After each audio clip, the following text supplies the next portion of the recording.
है बेटा, ठीक है, this call now being recorded, हाँ पता है, समझ गया।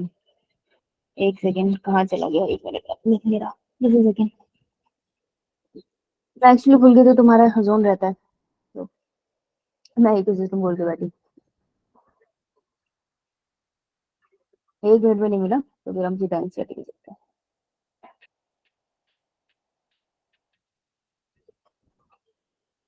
ये फाइल मैंने अलग नाम से सेव कर दी थी, कितनी सेव है।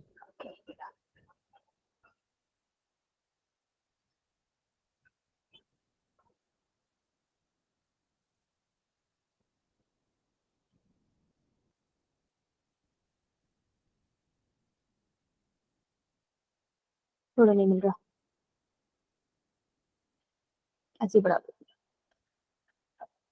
पेन दिख रही? यो मैम, ठीक है। देखो, ओजोन के बारे में बहुत सिंपल सी चीज है, इसी में पढ़ा दूं कि एनसीईआरटी में तुमको भेज रही हूँ, है ना, तुम्हारे पास है नहीं, राइट? यो मैम,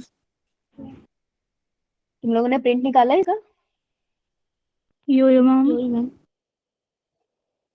एडिटिंग कर लेना, राइट, साफ वाली पेज का प्रिंट निकाल लेना, वैसे एडिटिंग कर लेना। तो अगर मैं बात करूँ इन्वायरमेंट की, ठीक है, तो मैं ये बात कर लेती हूँ इन्वायरमेंट की। इन्वायरमेंट हमारा जो एटमॉस्फेयर है उसकी बात हो रही है मैं, आपके आसपास। तो मैंने कहा था जो लेयर ऑफ एनवायरनमेंट में हम रहते हैं, अगर तुम ऊपर तक देखोगे तो सबसे ऊपर तक तुमको जहाँ तक देख सकते हो, ये पूरा इन्वायरमेंटल लेयर कौन सी कहलाती है? ट्रोपोस्फेयर। ट्रोपोस्फेयर, हाँ troposphere. Troposphere is a place जहाँ हम रहते हैं। ट्रोपोस्फेयर से जो ऊपर वाली लाइन आती है दैट इज स्ट्रेटोस्फेयर। ठीक है, ट्रोपोस्फेयर, स्ट्रेटोस्फेयर, मेसोस्फेयर, ठीक है। उसके बाद हम लोग बाहर भी चले जाते हैं, हम अर्थ से बाहर वाले एनवायरनमेंट को भी कंसीडर कर लेते हैं, लेकिन हमारा कंसर्न ओजोन से रिलेटेड दो ही लेयर्स में, ट्रोपोस्फेयर एंड स्ट्रेटोस्फेयर। तो ओजोन लेयर आपको कहाँ पर मिलती है? हाँ, ठीक है, तो यहाँ पर जो आपको ओजोन मिलती है, now this pink colour one, this is an ozone. ये जो ओजोन है ये हमें बचाती है यूवी रेडिएशन से, तो this is a good ozone, मदद कर रही है ना हमारी, तो ये हमारी गुड ओजोन है, ठीक है। ओजोन का फॉर्मूला क्या होता है? O3। लेकिन पॉल्यूशन की वजह से ना ऑक्सीजन के मॉलिक्यूल इन्वायरमेंट में कंबाइन हो जाते हैं, और कंबाइन होने के बाद वो क्या बना देते हैं? बैड ओजोन भी बनाते हैं। ये पड़ी बैड ओजोन, ठीक है। दिस बैड ओजोन कौन सी लेयर में बनी है? ट्रोपोस्फेयर। हाँ, तो this is a bad ozone. कहाँ बनी है ये भी O3 है, लेकिन ये बनी है ट्रोपोस्फेयर के अंदर, ठीक है। तो ट्रोपोस्फेरिक ओजोन हमारी बैड ओजोन हो गई। ये हमारे लिए क्या करती है? ये हमारे लिए ग्लोबल वार्मिंग भी करती है। तो ग्लोबल वार्मिंग आपको याद है कैसे होती थी? कैसे होती थी? Raise your hand, raise your hand. हाँ पायल बताओ। मैम, जो सन की रेडिएशंस आती हैं वो आधी बाहर चली जाती हैं और आधी जो है अंदर ही ट्रैप हो जाती हैं। किसकी वजह से? ये क्या आंसर हुआ? मैम, रिफ्लेक्ट होती हैं वो। रिफ्लेक्ट होती है, आधी बाहर चली जाती है, आधी अंदर रह जाती है, तो उससे ग्लोबल वार्मिंग कैसे हो रही है? तो मैम हीट अंदर ही रहेगी ना फिर। हीट अंदर रह रही है, इस वजह से ग्लोबल वार्मिंग हो रही है। तो वो अंदर रह क्यों रही है? रिफ्लेक्ट किससे हो रही है? अर्थ सरफेस से। अंदर कैसे रह रही है? बाहर क्यों नहीं निकल रही? कौन रोक? बेटा जिससे पूछ रही हूँ वो बोलेगा ना, बीच में क्यों बोल रही है? हाँ बता भाई पायल, बाहर क्यों नहीं निकल रही, अंदर क्यों रह रही है? आंसर तो पूरा दे, जब आंसर दे रही है तू। अर्थ का सरफेस है, ठीक है, सही बोला। सनरेज आती है, सही बोला। कुछ बाहर चली जाती है, कुछ अंदर ही रह जाती है। मैं कह रही हूँ अंदर क्यों रह जाती है? किसने रोक के रखा है इनको? कौन रिफ्लेक्ट बैक कर रहा है? ग्रीन हाउस इफेक्ट क्यों बोलते हैं हम इसे?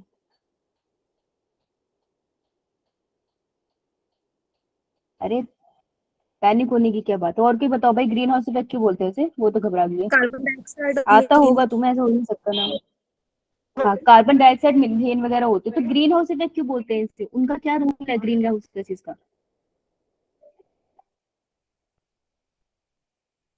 मैम, वो इनको बाहर नहीं जाने देती। हाँ एग्जैक्टली, यही तो करना है। कौन है जो नहीं कर पाना? यही तो हुआ ग्रीन हाउस इफेक्ट ना। कॉमन सेंस भी लगाने की कोशिश करना कि ऐसा क्या हो गया। ये सारी गैसेस अर्थ के आसपास एक क्लाउड बना लेती है। इस क्लाउड की वजह से सनलाइट बाहर नहीं जा पा रही है, इसी को हम बोलते हैं ग्रीन हाउस इफेक्ट, ठीक है। याद आया?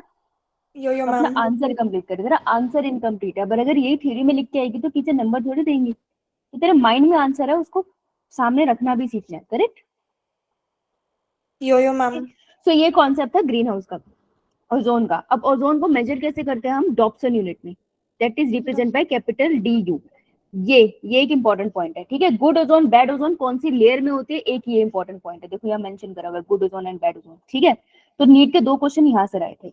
अब ये बोलते हैं अंटार्कटिका के ऊपर हमें होल दिखाई दे रहा है, ठीक है। आपको ऐसे जर्नली नहीं दिखता, आप बहुत सारी टेक्निक के थ्रू देख सकते हो कि एक होल बन जाता है। ये वो होल है जहाँ पे क्या एब्सेंट है, ओजोन। ओजोन। ठीक है। अब ये कह रहे हैं कि ओजोन एब्सेंट है, चलो मान लिया। Who is the main gas responsible for depletion of ozone. अब देखो मेन ग्रीन हाउस गैस, ध्यान से सुनना, 2 लाइन है इसमें बहुत इंपॉर्टेंट। पहली, main gas responsible for green house effect कौन है, methane. Carbon. Green house effect. कैसे पता चले, मुझे क्लोरोफ्लोरोकार्बन। तुक्के नहीं मानने हैं, मेरे को जाके फ्लो चार्ट देखना है, जो पाई चार्ट देखना है जो पीछे बना था। Carbon dioxide. Relative contribution of various green house carbon. Gases to global warming. Global warming के लिए कार्बन डाइऑक्साइड है। तो लाइन ध्यान से पढ़ना, वो पूछ रहा है, इस लाइन में उन्होंने पूछा है main gas responsible for green house effect जिसकी वजह से होगी ग्लोबल वार्मिंग। तो अगर मैं लिख दूं ग्लोबल वार्मिंग के लिए मेन गैस कौन सी है, एक सेकंड, कार्बन डाइऑक्साइड ऑक्साइड।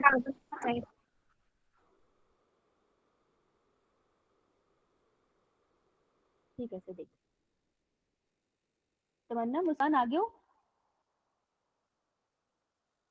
तमन्ना मुस्कान आ गयो।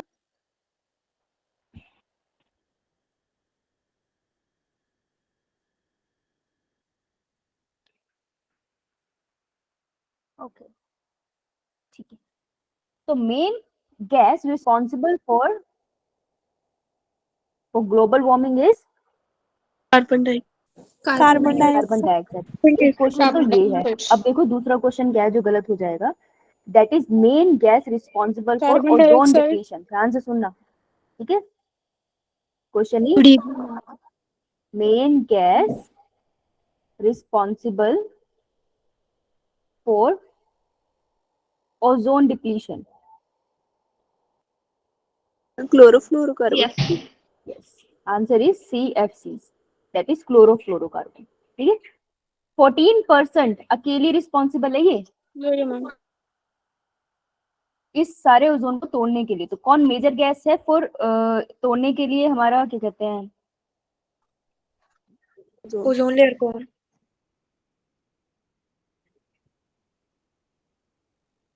ओजोन की लेयर को। मैम आपकी आवाज नहीं आ रही।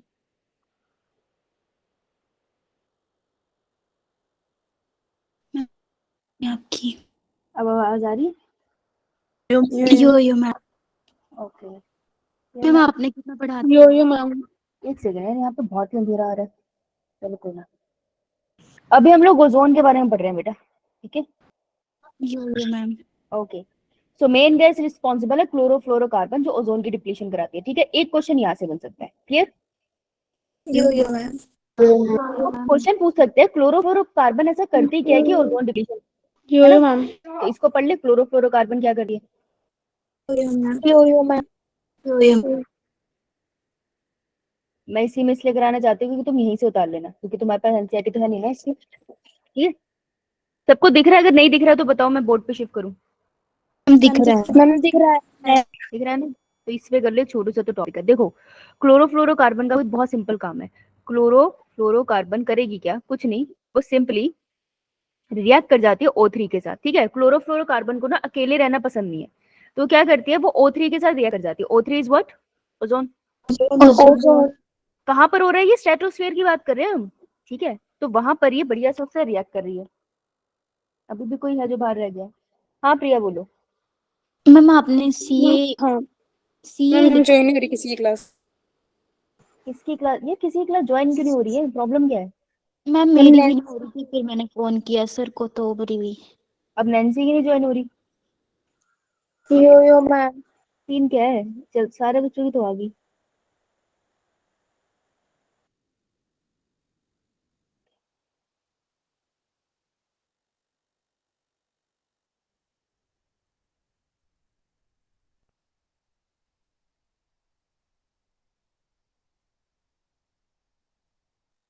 मैं आशीष सर को लिंक भेज देती हूँ, ठीक है, एक सेकंड रुको, आशीष सर पर्सनल लिंक पे तो भेजते हैं, क्योंकि ऐसे तो नहीं पढ़ा पाऊंगी अगर ऐसे बीच में जाते रहेंगे हम, है ना, वो टूट जाता है, हमारा भी और मेरा भी।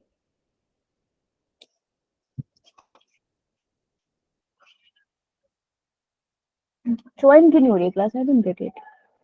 इंटरनेट तो सही चल रहा है, तुम्हारे वहां पे इंटरनेट की प्रॉब्लम नहीं है किसी किसी की? यो मैम। चलो फिर तो क्या ही कर सकते हैं, एक minute.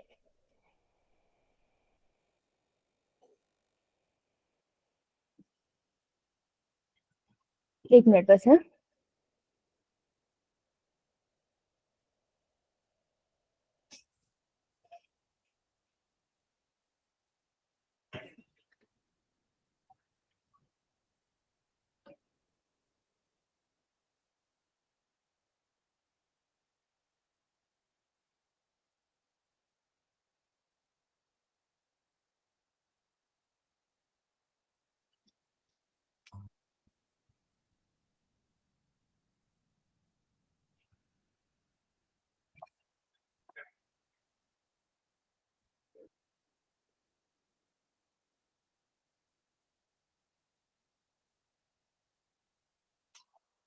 Okay, alright, I guess everyone has been join, right? कोई अभी भी रहता है क्या? कोई होगा तो मैंने ग्रुप में मैसेज कर दिया, ठीक है, अब सारे यहाँ आ जाओ। यो मैम। देखो बेटे, दिख रही स्क्रीन? यो मैम। इसको बहुत सिंप्लीफाई करते हैं, बहुत छोटे से कर देते हैं। देखो, क्लोरोफ्लोरोकार्बन का मतलब क्या होता है कि क्लोरोफ्लोरोकार्बन में क्या क्या होंगे, दो क्लोरीन के मॉलिक्यूल है, दो फ्लोरीन के मॉलिक्यूल है और एक कार्बन है, ठीक है, ऐसा होता है बेसिकली ये। अब हमें क्या करना है, आपको पता है जब क्लोरोफ्लोरोकार्बन कहाँ से निकलता है, जैसे प्लेन उड़ता है ना, तो प्लेन की जो एग्जॉस्ट होती है उससे क्लोरोफ्लोरोकार्बन निकलता है, जैसे प्लेन के ऊपर से उससे क्लोरोफ्लोरोकार्बन निकल गया, ठीक है। अब क्लोरोफ्लोरोकार्बन वहां पर है तो वहां पर सनलाइट तो पड़ती होगी ना, यो मैम। मैं सिंपली से ऐसे लिख रही हूँ, तो ये ब्रेक हो जाता है, एक क्लोरीन का मॉलिक्यूल अलग हो जाएगा यहाँ पे, ठीक है, बाकी क्लोरीन के मॉलिक्यूल कार्बन और फ्लोरीन के साथ अटैच रहते हैं। अब जो क्लोरीन का मॉलिक्यूल अलग होता है, इसके पास एक छोटा सा पेयर होता है, लोन पेयर कहते हैं, आपने लोन पेयर पढ़ा होगा केमिस्ट्री में, है ना? यो मैम। लोन पेयर अकेला नहीं रहता, वो हमेशा बहुत रिएक्टिव होता है। तो ये अकेला लोन पेयर क्या करता है, ये कहता है कि यहाँ पर आसपास एनवायरमेंट में एक और चीज है जिसका नाम है ओजोन, कहता है चलो ओजोन तेरे को गले लगा लेता हूँ, ये ओजोन को पकड़ लेता है, ठीक है, अकेला नहीं रहना चाहता, ये उसको पकड़ लेता है। अब ये सब किसकी प्रेजेंस में हो रहा है, हीट की प्रेजेंस में, ठीक है, तो मैं एच लिख रही हूँ, एच हीट रिप्रेजेंट करता है, होप आपको पता होगा ना। यो मैम। तो मैंने क्लोरीन के साथ एक ऑक्सीजन का मॉलिक्यूल लगाया, तो ये एक को पकड़ता है, कह रहा है ओ 3 ऑक्सीजन के दोस्त हो ना तुम, एक दोस्त मुझे दे दो, बाकी दो अकेले रह लो। तो देखो इसने क्या किया, जाने अनजाने में इसने क्या कर दिया, ओजोन को ब्रेक करके क्या बना दिया वहां पर, ऑक्सीजन। अब बोलोगे ऑक्सीजन तो बढ़िया चीज है, लेकिन ऑक्सीजन स्ट्रेटोस्फेयर में हमें चाहिए थोड़ी, हमें तो ट्रोपोस्फेयर में चाहिए ना, स्ट्रेटोस्फेयर में ऑक्सीजन क्या करेगी, वो तो कुछ करेगी नहीं, लेकिन इन्होंने ऑक्सीजन को ब्रेक कर दिया। अब ये जो ClO होता है ना, ये इन्वायरमेंट के अंदर रह सकता है 100 साल से ऊपर तक। अब सोचो, ओजोन को ब्रेक कर दिया और वो इतनी देर तक इन्वायरमेंट में रह सकता है, क्लोरीन का मॉलिक्यूल कहीं कहीं जाकर टकराता रहेगा, ऑक्सीजन के साथ रिएक्ट करता रहेगा। This is the problem with chlorofluorocarbon. तो सबसे ज्यादा ओजोन डिप्लीशन किसने कराई, फ्लोरोकार्बन। ठीक है, क्लियर है सबको? एक बार फिर से रिपीट करिए। हाँ, तो देखो क्या हुआ, प्लेन जा रहा था, उसकी एग्जॉस्ट निकली, उससे क्लोरोफ्लोरोकार्बन निकला, इतना क्लियर? यो मैम। क्लोरोफ्लोरोकार्बन में दो क्लोरीन है और दो फ्लोरीन है, तो उसमें से क्लोरोफ्लोरोकार्बन के ऊपर जब सनलाइट पड़ती है वो टूट जाता है और उसका एक क्लोरीन वो अलग कर देता है। जब एक क्लोरीन अलग होता है, वो लोन पेयर है, वो अकेला घूम रहा है, अब उसको दिखता है स्ट्रेटोस्फेयर में तो ओजोन भी बहुत सारी है, तो जाके ओजोन को चिपक जाता है। जैसे ही वो ओजोन को गले लगाता है, अब ओजोन में कितने ऑक्सीजन के मॉलिक्यूल है, तो क्लोरीन कहता है मुझे एक ऑक्सीजन का मॉलिक्यूल दे दे, मेरे पास सिर्फ एक लोन पेयर है, बाकी रख ले, तो वो एक ऑक्सीजन का मॉलिक्यूल निकालता है, तो ओजोन ब्रेक हो जाएगी ना, ओजोन की जगह क्या बन जाएगा, ClO + O2, राइट? तो ओजोन को इस तरीके से ये ब्रेक करता है। Yo ma'am. मैम फिर ब्रेक करने से क्या होता है? ब्रेक करने से ओजोन बनी हुई थी ना, उसने ब्रेक कर दी, तो उस जगह पे ओजोन का मॉलिक्यूल हट गया। अब सोचो ऐसे ही 1000 क्लोरीन के मॉलिक्यूल ने 1000 जगह ओजोन को ब्रेक किया, तो धीरे धीरे होल बनने लग जाएगा ना, यो मैम। ये होगा। इट्स लाइक आपकी चद्दर है, आप वहां पे एक पिन मार दो, कोई फर्क नहीं पड़ता छोटे से छेद से, लेकिन उसी पिन में उंगली डाल के उसको फाड़ते रहो तो छेद हो जाएगा ना बहुत बड़ा। यो मैम। क्लोरीन यही कर रहा है। क्लियर? यो मैम। तो this was all about the chlorofluorocarbon case, right? इसी के साथ ये वाला पार्ट हमारा खत्म होता है। एक बार इसको रीड कर लेना आप लोग, ठीक है? थोड़ा सा रीड करने से बहुत बेसिक बात है, रिफॉरेस्टेशन, तो यू विल अंडरस्टैंड। हमने बाकी सब पढ़ लिया था, बस ओजोन रह गया था ना आपके साथ। एक क्वेश्चन आ जाता है कि अगर यूवी रेज हमारे पास पहुंचती है तो हमारे लिए हार्मफुल है। सबसे हार्मफुल यूवी रे कौन सी है? UV be most harmful. ठीक है, मोस्ट हार्मफुल क्यों है? क्योंकि ये हमारी स्किन में बहुत सारी डिजीजेस करती है, जैसे स्नो ब्लाइंडनेस कर सकती है, धुंधला दिखने लग जाएगा, ठीक है, स्नोई सा दिखने लगता है, या फिर स्किन कैंसर कर सकती है। अब ऐसा नहीं यूवी भी पड़ी और कैंसर हो गया, लेकिन कॉज कर सकती है ना, धीरे धीरे। क्लियर है? Yo ma'am.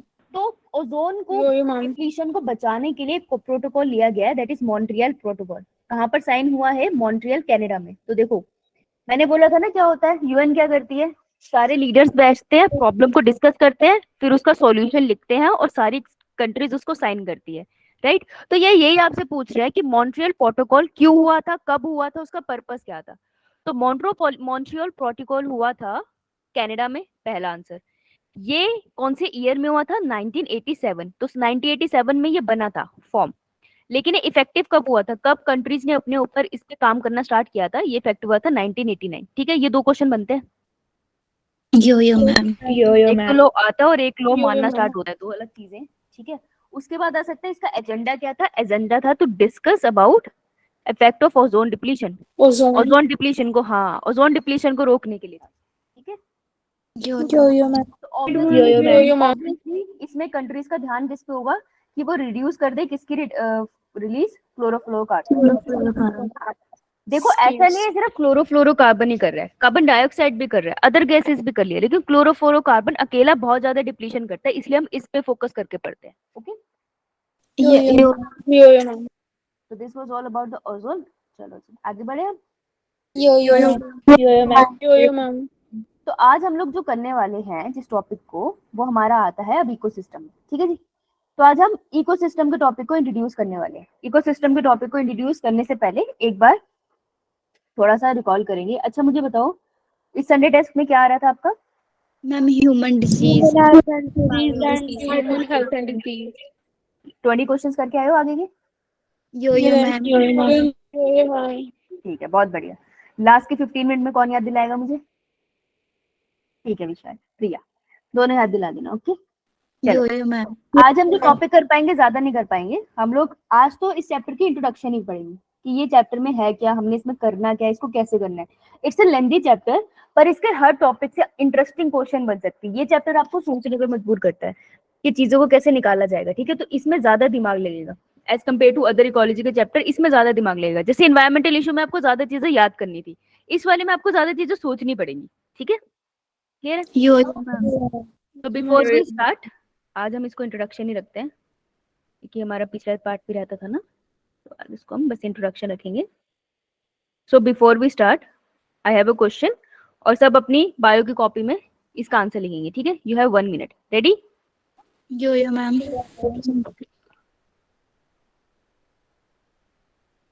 लिखो, स्टार्ट। 1 मिनट अपनी कॉपी में लिखना है। ग्रेटफुल मीन शुक्रगुजार। Ma'am done. 1 मिनट है सबके पास, यू नो ना। चलो सब लिखो।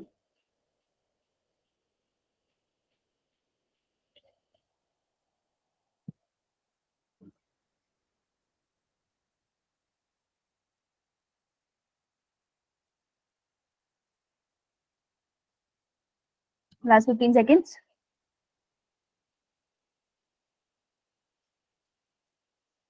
चलो write in the chat box. अगर कंफर्टेबल नहीं हो तो चाहे मत लिखो, मैं फोर्स नहीं करूंगी। Right in the chat box, फिर मैं यहाँ लिखती हूँ, मैं तो ओपन ही लिखूंगी। It can be anything.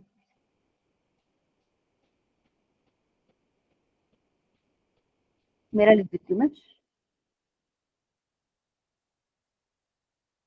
Okay,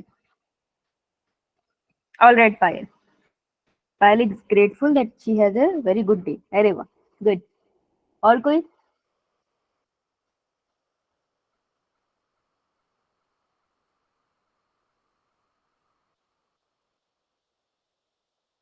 Okay. Okay, Vishal. Okay. Nice, Neha. अरे वाह, Kritika. Very good, Shagun. Nice. Thank you, Priya. अरे वाह, Tanya. That's deep, huh? Most welcome. मैं भी लिखूंगी वही.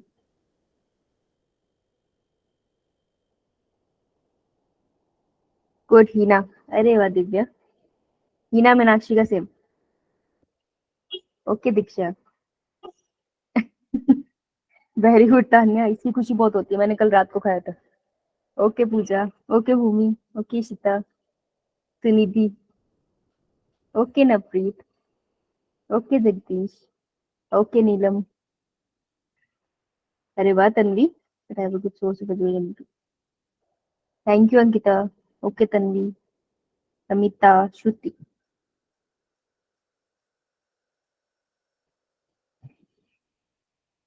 ओके प्रीति. मैंने इसलिए नहीं लिखवाया ये, आंसर मॉडिफाई नहीं करने.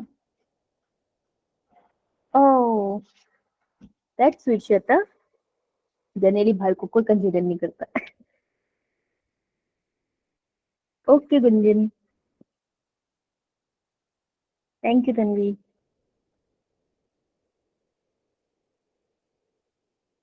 आई एम बहुत आपको. ओके तान्या. ओके. तो आज when I woke up in the morning for the viva, मैं नींद में थी भाई. आज तो मेरी आंखें नहीं खुलती थी, बड़ी मुश्किल लिया. और आज मेरे बहुत सिंसियर बच्चे आए थे वाइवा देने, बिल्कुल टाइम पे आया, तो उनको मुझे कोई कॉल नहीं करना पड़ा किसी को, सब बिल्कुल टाइम पे हुआ, तो वो अच्छा था. खैर मेरे को पता भी था वो चीटिंग करेंगे नहीं, पर चलो सबके लिए चीटिंग तो देखनी पड़ती है. एनीवेज सो उसके बाद आई स्लेप्ट अगेन. मैं एक डेढ़ घंटा और सोई.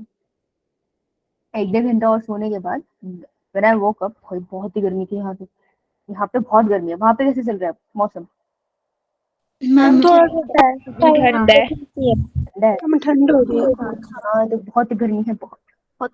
इतनी गर्मी है कि कल मैं बाहर गई थी, मेरी स्किन जल गई थी. मैं कल से अब तक मैं कोकोनट ऑयल लगा रही हूँ अपने मुंह पे, ताकि वो हील कर जाए, क्योंकि यहाँ तो ओरिजिनल कोकोनट ऑयल मिलता है, तो वो इफेक्टिव भी होता है. खैर तो मैं सेकंड टाइम उठी, then I was grateful that I have a beating heart, कि भाई मैं उठ गई, अब मैं कुछ कर सकती हूँ, आज के दिन को प्रोडक्टिव बना सकती हूँ. ऑल्दो मैं काफी लेट हो गया था, मुझे 10 बज गए थे, but I have entire day कि मैं उसको प्रोडक्टिव बना सकूँ. बहुत सारा काम था मेरे पास, तो एक होता है ना उठ के आपको होता है यार इतना सारा काम है, दोबारा काम करना पड़ेगा. लेकिन आई वाज ग्रेटफुल. आज मुझे ऐसे खुद से फील है कि यार आज बीटिंग हार्ट है मेरे पास, चल मैं कुछ तो कर सकती हूँ लाइफ में, तो मुझे अच्छा लगा. तो आई थॉट कि मैं आपसे भी पूछूंगी कि आप किसके लिए शुक्रगुजार हो. तो कभी कभार ब्रेक लेके सोच लेना चाहिए what we are grateful for. क्योंकि कभी कभार हम चीजों को ऐसे ही ले लेते हैं, ग्रांटेड लेते हैं, है ना, तो याद नहीं रहता अपने आप को थैंक करना. पर कभी कभार रुक के देख लेना चाहिए कि हमारे पास क्या प्रिविलेज है. प्रिविलेज का मतलब सिर्फ मनी नहीं होता, या कंफर्ट नहीं होता, या रिसोर्सेज नहीं होते. प्रिविलेज उससे ऊपर भी होता है. जैसे अच्छी फैमिली, जैसे आपने बोला you are grateful to have a brother and your parents and your family and your teachers. वैसे ग्रेटफुलनेस इसके लिए भी होती है, you are healthy, you have brain, you can go to school, you have the access to school. सोचो जहाँ पर civil war चल रही है, वो लोग बच्चे स्कूल नहीं जा सकते, उनके स्कूल में बॉम्ब गिरा देते हैं, वो कैसे जाएंगे, है ना. So you have resources. जैसे एक बच्चे ने लिखा कि उसके पास किताबें हैं पढ़ने के लिए, ये बहुत बड़ी बात है. मेडिकल की किताबें बहुत महंगी आती है, जितनी भी बुक्स आती है सब बहुत महंगी है मार्केट में, तो एटलीस्ट आप लोगों के पास बुक है, ये अच्छी बात है. किसी के पास ये रिसोर्स है. आई रिमेम्बर मैं एक बच्ची का वाइवा ले रही थी, तो आज का तुम्हारे पास कोई बुक है, तो उसके पास कोई बुक नहीं थी, तो वो अफोर्ड नहीं कर सकती है, तो वो बच्ची सिर्फ जो हम ऑनलाइन बुक भेजते हैं उससे पढ़ रही है, या फिर वो ऑनलाइन गूगल से कर रही है, राइट. तो शी मस्ट बी ग्रेटफुल कि यूट्यूब पे कोई फ्री में पढ़ा रहा है, या यहाँ पे कोई फ्री में पढ़ा रहा है ना. अपनी एडवर्टाइजमेंट नहीं कर रही मैं, उसकी क्या जरूरत है. मैं वैसे बता रही हूँ कि देखो आपके पास बुक है, किसी के पास बुक नहीं है, वो भी नीट की तैयारी कर रहे हो, तुम भी नीट की तैयारी कर रहे हो, तुम ग्रेटफुल होने चाहिए ना, तुम्हारे पास किताब है, बथेरे लोगों के पास नहीं होती, राइट. सो कभी कभार बीच में सोच लेना चाहिए, है ना. चलो तो आज हम इंट्रोडक्शन ऑफ द चैप्टर करेंगे, ज्यादा डिफिकल्ट कुछ नहीं करेंगे, ठीक है. आज का हमारा चैप्टर है इकोसिस्टम. इकोसिस्टम हमको पहले पता है इकोसिस्टम क्या है, पढ़ा था क्या होता था इकोसिस्टम. यो मैम।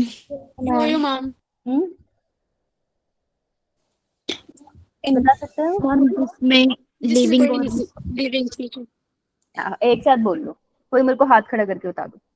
हाँ प्रिया, प्रिया का पहले आया था। Yes ma'am. बोल। मैम जैसे कि एग्जाम्पल, जैसे कोई टेबल होगा ना, उसके ऊपर हम फ्लावर पॉट रख देंगे और उसको धूप में रख देंगे तो वो एक इकोसिस्टम बन जाएगा। पूरा टेबल? मैम उसके ऊपर फ्लावर पॉट है table and flower pot? Ma'am sunlight के पास। ये भी ठीक है। तो तुमने टेबल क्यों रखा? तो फ्लावर पॉट भी तो इकोसिस्टम हो सकता था। मैम एग्जाम्पल अच्छा लगा मेरे को। अच्छा है इसका एग्जाम्पल। इसने लिविंग कंपोनेंट भी रखा और नॉन लिविंग कंपोनेंट भी रखा। हाँ सही है, अच्छा लगा मुझे, ये इंटरेस्टिंग था। तो एक टेबल लिया उसने, उसने कहा ये टेबल जो है वो नॉन लिविंग रिप्रेजेंट कर रहा है और मैंने उसके ऊपर फ्लावर पॉट रख दिया है, तो जो मेरा फ्लावर पॉट है ये लिविंग रिप्रेजेंट कर रहा है। तो उसने कहा इकोसिस्टम क्या होता है, एक डिफाइंड एरिया में लिविंग और नॉन लिविंग एक साथ रह रहे हैं। ये बहुत क्रिएटिव था, गुड। अगर चाहो तो सिर्फ ये जो पॉट है इसको भी बोल सकते हो तुम इकोसिस्टम, अकेला भी इकोसिस्टम है। जैसे लिविंग है, इसके पास फूल है, पत्तियां है। नॉन लिविंग क्या है, इसके पास सॉइल है ना, उसमें गैसेस होंगी, वो नॉन लिविंग कंपोनेंट हो गया, तो ये भी इकोसिस्टम होता है ना। So ecosystem is nothing that with in a defined area, जहाँ पे आपको एक बाउंड्री पता होनी चाहिए, उसके अंदर लिविंग और नॉन लिविंग दोनों रह रहे हैं भाई, उसको इकोसिस्टम कहते हैं, राइट। जैसे अगर मैं पूछूं अ ड्रॉप ऑफ वाटर, क्या वो इकोसिस्टम कहलाएगा? No ma'am.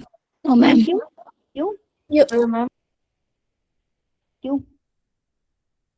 पानी ऐसे फेंकते हो क्योंकि आदमी लिविंग नहीं है।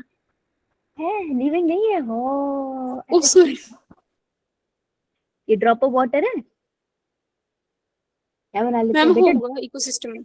अगर ड्रॉप ऑफ वाटर में आपने देखा है कि पानी, आप अपने हाथों को पानी में डुबाना आज, उसको बाहर ले जाके हाथ को ऐसे रखना, थोड़ी देर में एक एक ड्रॉप नीचे गिरेगी, देखना।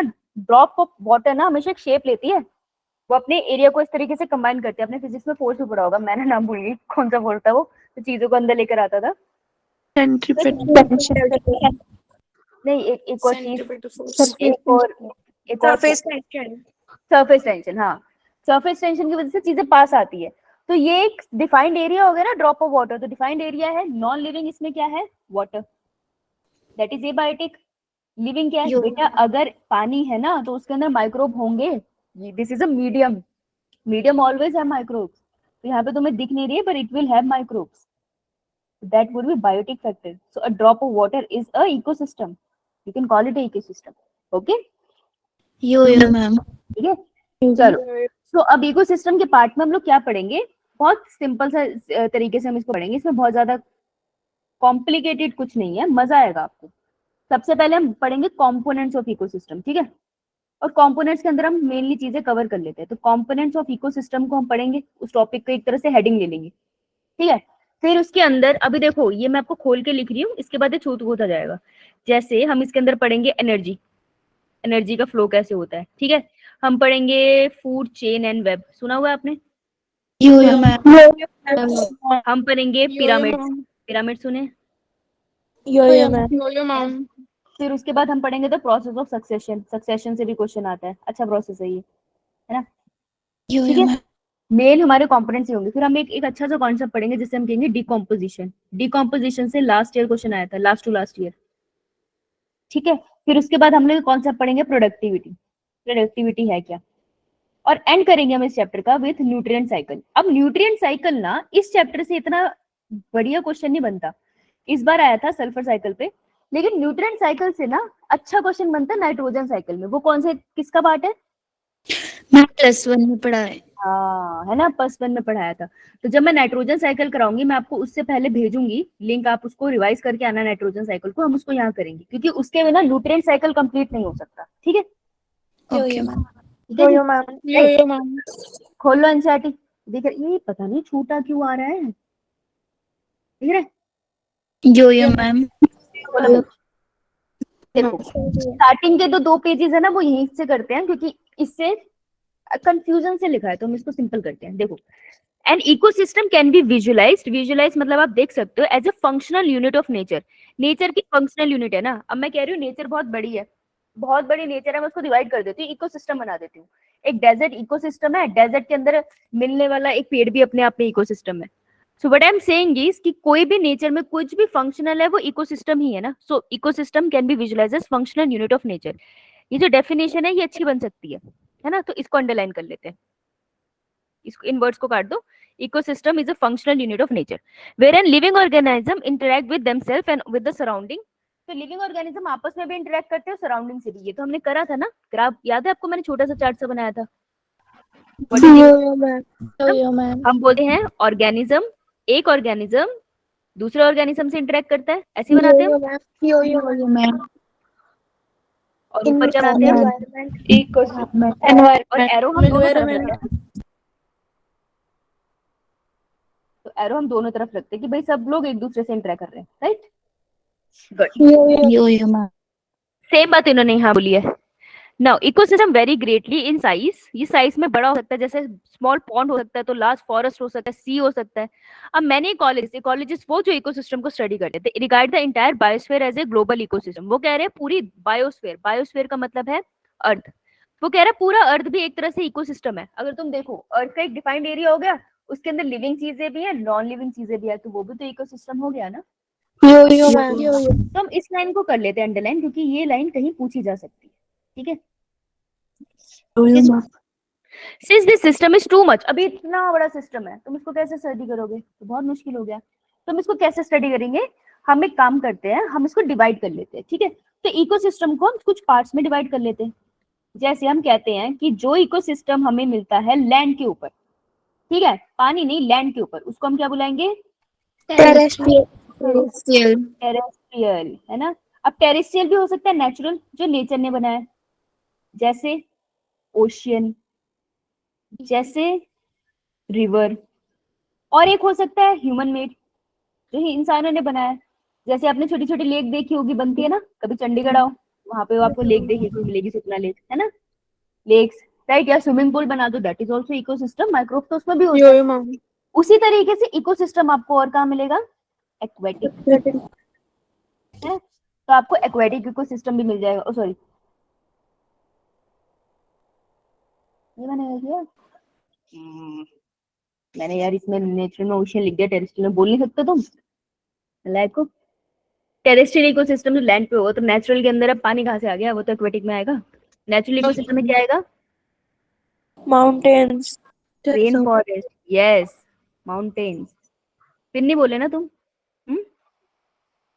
कब सीखोगे तुम बोलना? और ह्यूमन मेड में कब क्या आएगा? Botanical garden. हाँ, अच्छा था तेरा भी आंसर। सिटीज, सिटीज भी तो हमने डिस्ट्रीब्यूट करी है, दैट वाज आल्सो राइट, ठीक है? एक्वेटिक इकोसिस्टम के अंदर आएगा व्हाट? एक तो हो गया नेचुरल और एक हो गया ह्यूमन मेड। मैन मेड नहीं, ह्यूमन मेड है, ठीक है? महिलाएं भी बनाती है भाई। नहीं मैम ऐसे बोलते हैं, ऐसा बोलते हैं तो ऐसे ही चेंज करना है ना हमें, नहीं तो कैसे चलेगा, है ना? सारे टेक्स्ट में मैन मेड ही होता है, let it be the human made ना। We also have female and transgenders, तो उनका भी कोई कंट्रीब्यूशन है भाई हमारी दुनिया में, जिंदगी में। तो नेचुरल हमारे पास होगा ओशियन, रिवर, और आर्टिफिशियल होगा हमारे पास जैसे पॉन्ड्स या एक्वेरियम। एक्वेरियम आपने देखे होंगे, यो मैम, है ना? जैसे फैंसी से रेस्टोरेंट में जाओ तो वहां मछलियां तैर रही होती है ना? सबको एग्जांपल देते हैं, फॉरेस्ट, ग्रासलैंड एंड डेजर्ट। ये आपको एग्जांपल दे रहे हैं टेरेस्ट्रियल इकोसिस्टम। लेक, वेटलैंड्स, अच्छा लेक, पॉन्ड, वेटलैंड, वेटलैंड वही होते हैं, याद है तुमको? ऐसे तो गीला नहीं लग रहा है, पैर रखा है तो गीला गीला हो जाता है, जैसे आर्कटा मार्श था वे वाला, ठीक है? रिवर, एस्चुरी, एस्चुरी वो होती है जहां पर रिवर ओशियन के पानी से मिलता है, मीठा पानी नमकीन पानी से मिलता है, ठीक है? वो एस्चुरीज होती है, ठीक है? अब क्रॉप फील्ड जैसे एग्रीकल्चर होता है, जो तुम्हारे घर में एग्रीकल्चर हो रहा है, that is human made terrestrial ecosystem, right? Clear है? अब हम नेक्स्ट पेज पे जाएंगे। ये जो है ना, ये चैप्टर की समरी है, ये तुमको एंड में समझ आएगी। अब एंड में आगे आते हैं। ये पेज निकालो, ये भी छोटू है, निकला? 5 मिनट हो रहे, 5 मिनट हो रहे, इंट्रोडक्शन हो जाएगा, उसके बाद हम क्वेश्चंस करेंगे, ठीक है? Now in chapter 13 you have looked, अब चैप्टर 13 जब हमने सबसे पहला चैप्टर करा था ऑर्गेनिज्म एंड पॉपुलेशन, आपने डिफरेंट कंपोनेंट्स देखे थे इकोसिस्टम के, याद है आपको? एबायोटिक कंपोनेंट्स कौन कौन से देखे थे? Temperature, light, water, soil. सबसे इम्पोर्टेंट कौन सा था एनवायरनमेंट के लिए? टेम्परेचर। टेम्परेचर। शाबाश, वेरी गुड, याद है बच्चों को, गुड। ठीक है। एंड बायोटिक कंपोनेंट्स में हमने बीच बीच में इंटरेक्शन में पढ़ा था। हाँ बेटा क्या हुआ, पता नहीं क्या बोल के चली गई, बताओ। Now you studied how the individual biotic and abiotic factor affect each other and their surroundings. आपने पढ़ा है ना कि एक इंडिविजुअल एबायोटिक टेम्परेचर का अकेले क्या रोल है, और टेम्परेचर के बेसिस पे कन्फॉर्मर और रेगुलेटर बनते हैं, तो आपस में इंटरेक्ट करके इनका आपस में क्या रोल है, आपने ये पढ़ा है, right? Now let us look, अब हम देखते हैं at these component in a more integrated manner. In a more integrated मतलब कि एक दूसरे से जुड़े कैसे हैं, ये इसको और ज्यादा डीपली पढ़ेंगे, और कैसे एनर्जी फ्लो होती है थ्रू दिस इकोसिस्टम। ये कह रहे हैं कि आपने पढ़ लिया टेम्परेचर होता है, आपने पढ़ लिया कि जो रेगुलेटर होता है उसको खासा फर्क नहीं पड़ता टेम्परेचर से। अब हम इसको और करीब से जानने की कोशिश करते हैं कि कैसे प्लांट ने जो खाना बनाया है सनलाइट की मदद से, वो कैसे ह्यूमन तक पहुंचा, वो कैसे शेर तक पहुंचा, और फिर वो एनर्जी का बाद में क्या हुआ जब शेर मर गया, हमें समझने की कोशिश करते हैं। ठीक है, तो ऐसे हम एनर्जी का फ्लो भी समझेंगे, समझ आई? यो मैम। पहले पैराग्राफ में इसने कुछ ऐसा नहीं बोला जिससे क्वेश्चन आ सकता है, लेकिन दूसरे पैराग्राफ से क्वेश्चन आया है। देखो क्या, interaction of biotic and abiotic component result in a physical structure that is characteristic for each of type of ecosystem. ये बहुत अच्छी लाइन है कि जो लिविंग ऑर्गेनिज्म है, नॉन लिविंग ऑर्गेनिज्म है, जब वो एक दूसरे से इंटरेक्ट करते हैं उसकी वजह से कोई एक इकोसिस्टम सही से बन पाता है। फॉर एग्जाम्पल डेजर्ट है, डेजर्ट में जिस तरीके का टेम्परेचर है उसी तरीके के ऑर्गेनिज्म वहां रहते हैं, तो आसपास माहौल भी तो वैसा है। जैसा टेम्परेचर है, बहुत ज्यादा गर्म टेम्परेचर है, तो वहां पर आपको क्या देखने को मिलता है, पानी की कमी है, तो सारे लिविंग ऑर्गेनिज्म वहां पे वैसे ही रहते हैं ना जो कम पानी में सर्वाइव कर सकते हैं। जैसे कैक्टस वो कैम्प साइकिल करता है, राइट? जैसे आपको डेजर्ट लिजर्ट मिल जाएगी, है ना, ऐसी होता है। ये कह रहे हैं कि ध्यान से सुनना, ये लाइन बहुत बहुत खतरनाक है, ये मुझे लगता है पूछी जा सकती है कि ये जो फिजिकल स्ट्रक्चर होता है ना किसी भी इकोसिस्टम का, एक मिनट चुप हो जाओ, जो फिजिकल स्ट्रक्चर होता है किसी भी इकोसिस्टम का, फिजिकल स्ट्रक्चर मतलब बाहरी कैसा, हाँ हाँ, आउटर बॉडी दिखता है इकोसिस्टम, कैसा दिखता है इकोसिस्टम, डेजर्ट है, ट्रॉपिकल रेन फॉरेस्ट है, वो डिपेंड करता है एबायोटिक और बायोटिक के इंटरेक्शन पे। ठीक है, क्लियर है? टेम्परेचर ज्यादा है इस वजह से वहां पे कैक्टस मिलता है, कैक्टस को ज्यादा पानी की जरूरत नहीं है, इसलिए आसपास पानी भी ज्यादा नहीं है, तो इनके इंटरेक्शन ने बहुत कुछ डिफाइन कर दिया ना। आइडेंटिफिकेशन मतलब पहचानना, समझते हो ना? एंड एन्यूमरेशन, एन्यूमरेशन मतलब count the number, number count करो किसी का, कितने बच्चे हैं क्लास में, that is enumeration of plant and animal species of an ecosystem gives is species composition. हम कह रहे हैं, ध्यान से सुनना इसे, कि ये एक इकोसिस्टम है, ठीक है, ये है इकोसिस्टम ए। मैं जानना चाहती हूँ इसकी स्पीशीज की कॉम्पोजिशन क्या है, तो मान लो यहाँ पे एक स्पीशी ये रहती है, ठीक है, ये एक स्पीशी है, और एक स्पीशी ये रहती है, ये 20 स्पीशीज है। मैं पूरी स्पीशी कॉम्पोजिशन जानना चाहती हूँ, तो मैं किस किस फैक्टर को कंसीडर करूंगी, एक तो मैं पहले आइडेंटिफाई करूंगी, बी स्पीशी ये वाली है, येलो वाली है, और ए स्पीशी ब्लू वाली है, ठीक है, तो पहले आप करोगे आइडेंटिफाई, फिर आप नंबर काउंट करोगे कि बी स्पीशी के 5 इंडिविजुअल है, ए स्पीशी के 10 इंडिविजुअल है। तो अगर आप एक इकोसिस्टम में जानना चाहते हो, ध्यान से सुनना, कि उसकी स्पीशी कॉम्पोजिशन कैसी है, तो आप पहले आप स्पीशी को आइडेंटिफाई करते हो, फिर उनका नंबर काउंट करते हो। समझ आया? इकोसिस्टम है, एक जगह है वहां पर सिर्फ डॉग एंड कैट रहते हैं, तो सबसे पहले मैं क्या करूंगी, अगर मुझे उस एरिया का इकोसिस्टम जानना है, मतलब वो उस इकोसिस्टम का मुझे जानना है स्पीशी कॉम्पोजिशन क्या है, तो मैं सबसे पहले क्या करूंगी, raise your hand Mohit. Ma'am पहले आप आइडेंटिफाई करोगे कि वहाँ पे कैट है और डॉग है, फिर बाद में आप नंबर काउंट करोगे कि कैट और डॉग के कितने नंबर है। गुड, ठीक है, ये लाइन इंपॉर्टेंट थी। नेक्स्ट लाइन जिससे क्वेश्चन आया था, व्हाट इज स्ट्रेटिफिकेशन, ये नीट में क्वेश्चन आया था। Vertical distribution of different species occupying different level is called stratification. अब बाहर खड़े हो जाओ, आपको पहाड़ दिख रहे हैं? यो मैम। अब एक ही पहाड़ को नोटिस करके देखना आप लोग, देखो आपको एक, अगर आप पहाड़ों की लाइन ही लगा लो, एक पहाड़ की लाइन है, फिर इसके पीछे आपको माउंटेन्स दिख रहे हैं, फिर उसके पीछे माउंटेन्स दिख रहे हैं, और मोस्टली जो ज्यादा दूर दिख रहे हैं उस पर बर्फ भी गिरी हुई होती है, राइट? तो आपने क्या देखा, वर्टिकल डिस्ट्रीब्यूशन, वर्टिकल का मतलब होता है ऐसे सीधी लाइन, हॉरिजॉन्टल होते है ऐसी वाली, तो वर्टिकल डिस्ट्रीब्यूशन अगर आपको किसी भी स्पीशीज की मिल जाए इकोसिस्टम में, हम उसे कहते हैं स्ट्रेटिफिकेशन। जैसे tree occupy the top vertical strato layer of a forest, herb और श्रब आपको नीचे मिलते हैं। एक बार देख ले फॉरेस्ट की stratification. Yo yo ma'am. Yo ma'am. I hope यहाँ पे अच्छी सी पिक्चर हो तो आई कैन एक्सप्लेन यू। ये बोलते हैं देखो फॉरेस्ट स्ट्रेटिफिकेशन, सबसे ऊपर आपको सबसे लंबे वाले ट्री मिले, ये एक लाइन बन गई ऑलमोस्ट। फिर उसके नीचे थोड़े कम कैनोपी वाले मिल रहे हैं, ये एक और लाइन बन गई है। फिर उससे छोटे वाले ट्री आपको मिल रहे हैं, फिर सबसे नीचे देखो आपको और छोटे प्लांट्स दिख रहे हैं। इससे नीचे जाओगे तो ग्रासेस, हर्ब्स एंड श्रब मिलेंगे। तो इसको कहते हैं ये जो वर्टिकली लाइन वाइज अरेंज हो गए हैं ना, लाइन ऐसे मत देखना हॉरिजॉन्टली, वर्टिकली देखना है, छोटे पेड़, बड़े पेड़, उससे बड़े पेड़। तो जो वर्टिकल अरेंजमेंट है ना किसी भी स्पीशीज की, ये प्लांट की है वैसे एनिमल्स की भी हो सकती है, तो किसी भी स्पीशीज की इस तरीके से अरेंजमेंट है उसको हम बोलते हैं स्ट्रेटिफिकेशन। क्लियर है? Okay ma'am. यो मैम। राइट नाउ इन्होंने एग्जांपल भी प्लांट्स का ही दिया क्योंकि प्लांट्स का हम जल्दी से बता सकते हैं। Now the components of ecosystem जो हम पढ़ेंगे, जो एक यूनिट की तरह काम करते हैं, मतलब प्रोडक्टिविटी इससे रिलेटेड है, इससे रिलेटेड है, इससे रिलेटेड है, ये सब भी एक दूसरे से रिलेटेड है। कल हमने केस पढ़ा था ना डागर का, आपको याद है डागर? हमने पढ़ा था ना वो जो भी, क्या केस था? मैम वो फार्मिंग भी करता है, उसने डेयरी फार्म भी चलाया हुआ है और बीज भी कैप्ट की हुई हैं और एक दूसरे से वो जुड़े हुए हैं, एक दूसरे का वेस्ट उस एक दूसरे की प्रोडक्टिविटी में यूज करते थे। हाँ वेरी गुड, इंटीग्रेटेड था, सारा प्रोसेस एक दूसरे से जुड़ा था। वैसे ये चार कंपोनेंट्स भी एक दूसरे से जुड़े हैं और वो करता नहीं है, वो करते हैं, काफी बड़े हैं। ठीक है Yo yo.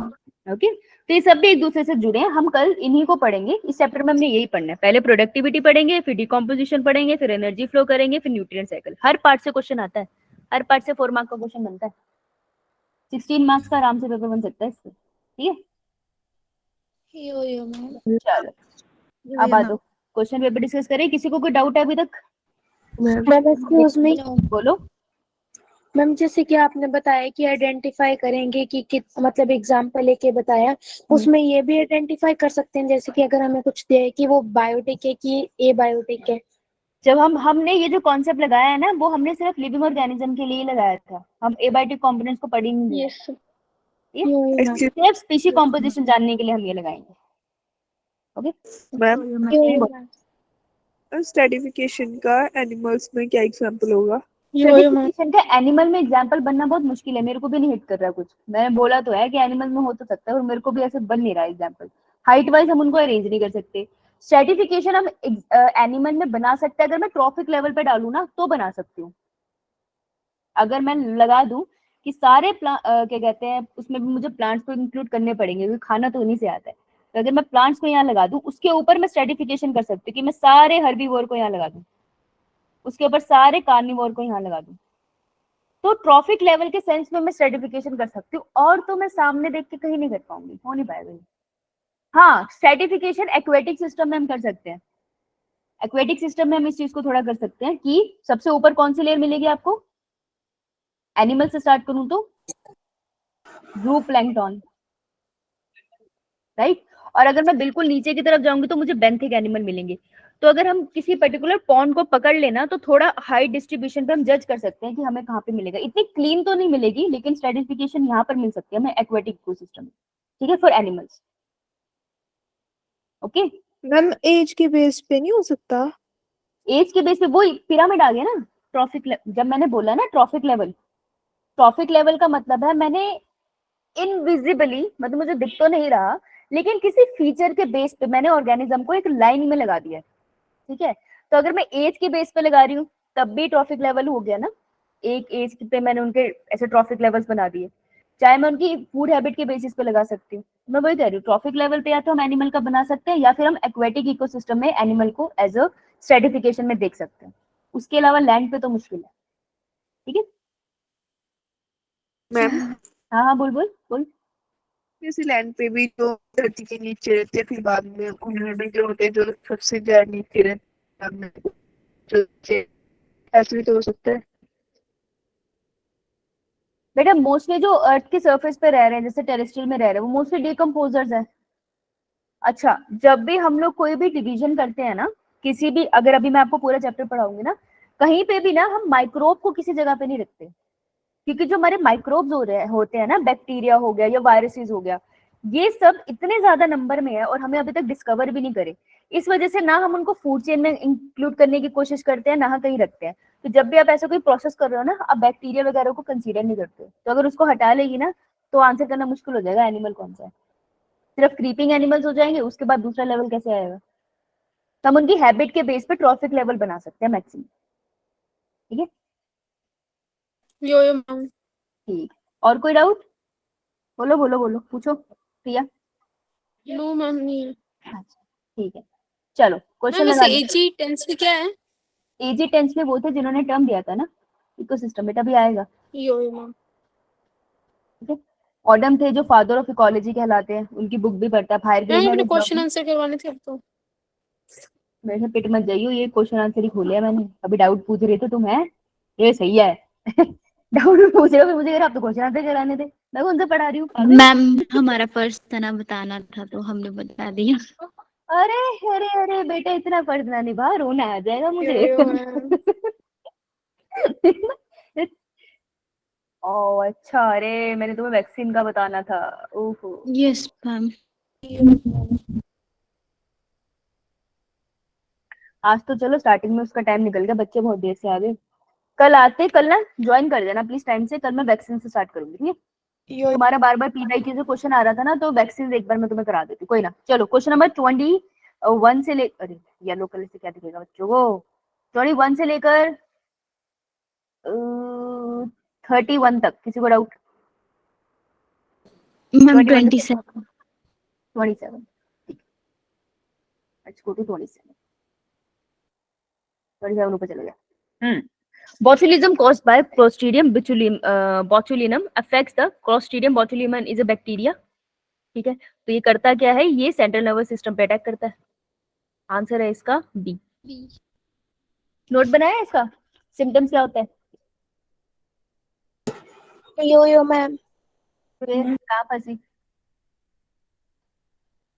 कहाँ फंसी? मैम इसके नहीं बनाए थे मैंने। हाँ तभी फंसी ना बेटा। जो डिजीज, आप देखो मैं जितने मर्जी लेक्चर लगा लूं, सारी डिजीज नहीं हो सकती, ये प्रैक्टिकली पॉसिबल नहीं है।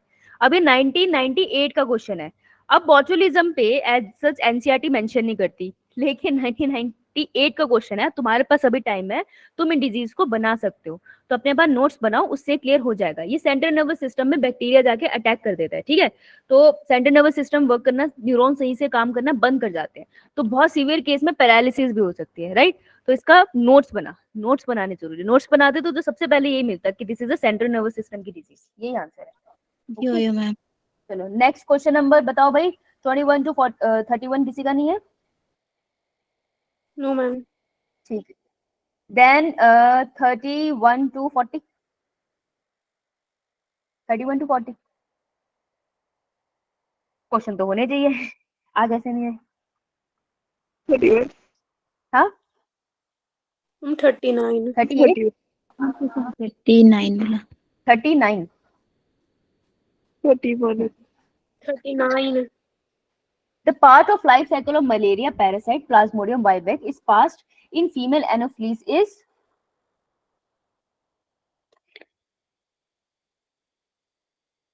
बोल बेटा, बोल मोहित। वाला भी है 31। अच्छा पहले 31 39 कर देती हूँ। वो क्या पूछ रहा है? The part of life cycle of malaria. चुप कर जाओ भाई, एक बारी में एक ही बताओगे। 39 करा रही हूँ, सारे इधर देखो। मलेरिया लाइफ साइकिल में जो प्लाज्मोडियम भैया होते हैं, माइक बंद कर लो पहले। दैट इज, देखो माइक नहीं बंद हुआ।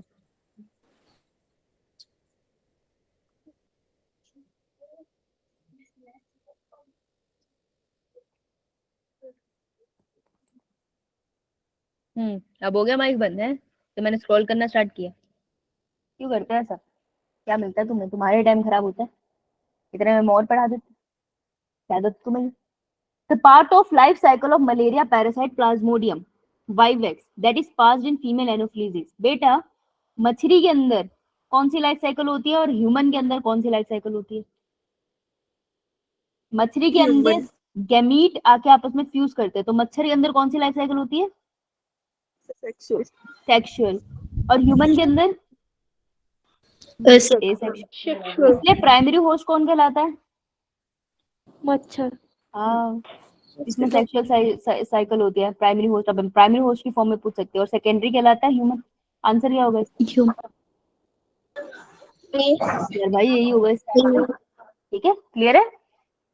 तो अब अगर मेरा ऐसा फंसा है ना क्वेश्चन, तो मैं क्या करूंगी, मलेरिया पैरासाइट की लाइफ साइकिल जाके देख लूंगी। मैं सारा नहीं देखूंगी, मैं सिर्फ मलेरिया जाके पढ़ूंगी। जब भी क्वेश्चन में फंसो, उस क्वेश्चन का टॉपिक देखना, चैप्टर नहीं उठाना।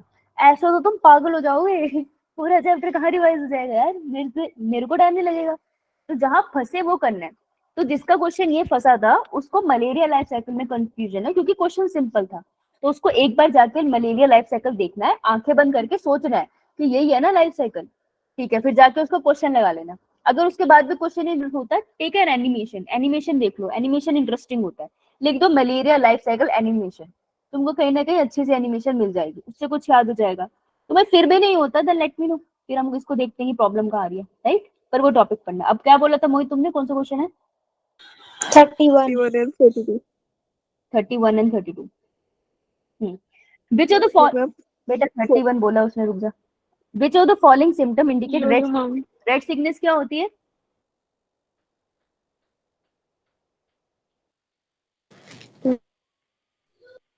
तुम सब करके आए हो ना क्वेश्चन। रेड सिकनेस क्या होती है?